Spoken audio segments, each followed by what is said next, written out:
এটা কিন্তু কাল্পনিক গল্প, তোমরা কেউ সিরিয়াস ভাবে নেবে না। ওকে চলো আমরা আমাদের মেইন গল্পে চলে যাই। আমাদের বিয়ের 4 বছর পর একটা ছেলে সন্তান হলো, কিন্তু দুঃখের বিষয় হলো আমার ছেলে আমাকে বাবা না ডেকে মামা বলে ডাকে। বাড়িতে আমার বোনের 4টা ছেলে মেয়ে আছে, তারা আমাকে মামা বলে ডাকে। তাদের সাথে থাকতে থাকতে আমার ছেলে আমাকে বাবা না ডেকে মামা বলে ডাকে। দেখতে দেখতে আমার ছেলের বয়স 7 বছর হয়ে গেল, কিন্তু আমার ছেলে এখনো আমাকে বাবা না ডেকে মামা ডাকে। আমি আমার ছেলেকে বারবার বলছি, বাবা আমি তোমার বাবা, মামা না। কিন্তু আমার ছেলে আমাকে বলল, তা তুমি আমার মামা, বাবা না। আমি হতাশ। একদিন ছেলেকে নিয়ে গেলাম স্কুলে ভর্তি করানোর জন্য। স্যার আমাকে বলল, ওটা কি আপনার ছেলে?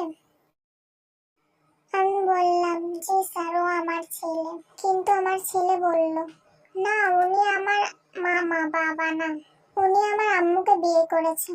আমার ছেলের কথা শুনে আমি অনেক লজ্জায় পড়ে গেলাম।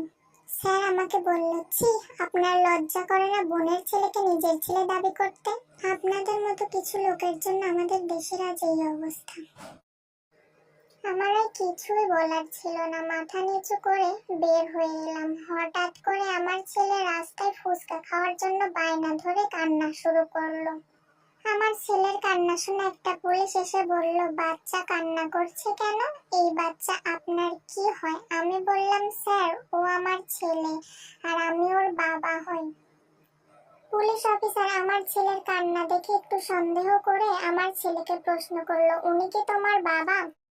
আমি ছেলের দিকে তাকিয়ে রইলাম। ছেলে যদি এখন পুলিশকে বলে আমি তার মামা আজকে, তাইলে আমার খবর আছে।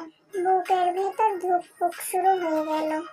যেটা ভাবলাম সেটাই সত্যি হলো। আমার ছেলে বলল, উনি আমার বাবা না, উনি আমার মামা। ছেলের কথা শুনে আমার বুকের ভেতর চিনচিন ব্যথা শুরু হয়ে গেল। এবার পুলিশ আমাকে বলল, বুঝতে পারছি তুই বাচ্চা পাচারকারী। মামা সে যে বাচ্চা পাচার করিস, আজকে থানায় চল। তারপর আমাকে নিয়ে থানায় চলে গেল। আমাকে 1 ঘন্টা পেটালো পুলিশ। আবার জিজ্ঞেস করলো আমি আসলে কে। আমি বললাম আমি ওর বাবা। তারপর আমাকে আরো 1 ঘন্টা পেটালো। তারপর আমি আর সহ্য করতে না পেরে বললাম, হ্যাঁ আমি বাচ্চা পাচারকারী। তারপর আমাকে আরো কয়েক ঘন্টা পেটালো। আমার স্ত্রী কাবিন দেখিয়ে আমাকে থানা থেকে বের করে নিয়ে গেল। আমার ছেলের স্কুলের একটা অনুষ্ঠানে আমরা সবাই গেলাম। আমার ছেলেকে দাঁড় করিয়ে বলল, তোমার বাবাকে নিয়ে কিছু বলতে। কিন্তু আমার ছেলে তো বাবাই বলতে পারে না।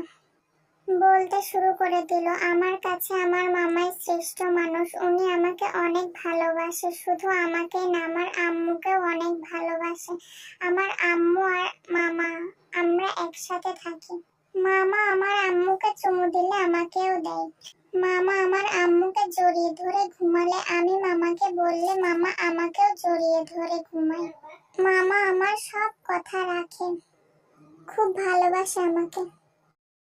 ছেলের বক্তব্য শুনে আমি টেবিলের নিচে লুকিয়ে গেলাম। এরপর বাসায় এসে সবাইকে বললাম, আমার ছেলে যখন আমাকে বাবা বলে না, তাই সবাইকে বললাম আমাকে বাবা বলে ডাকতে। তাহলে সবার দেখা দেখে আমার ছেলেও আমাকে বাবা বলে ডাকবে।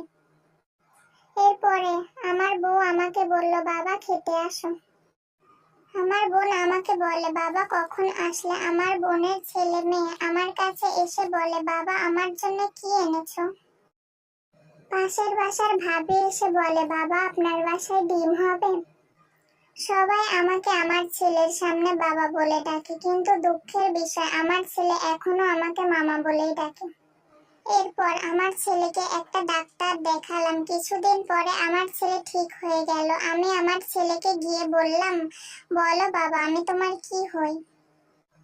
মনে অনেক আশা নিয়ে ছেলেকে প্রশ্ন করলাম। অবশেষে ছেলের মুখ থেকে বাবা ডাক শুনতে পাবো।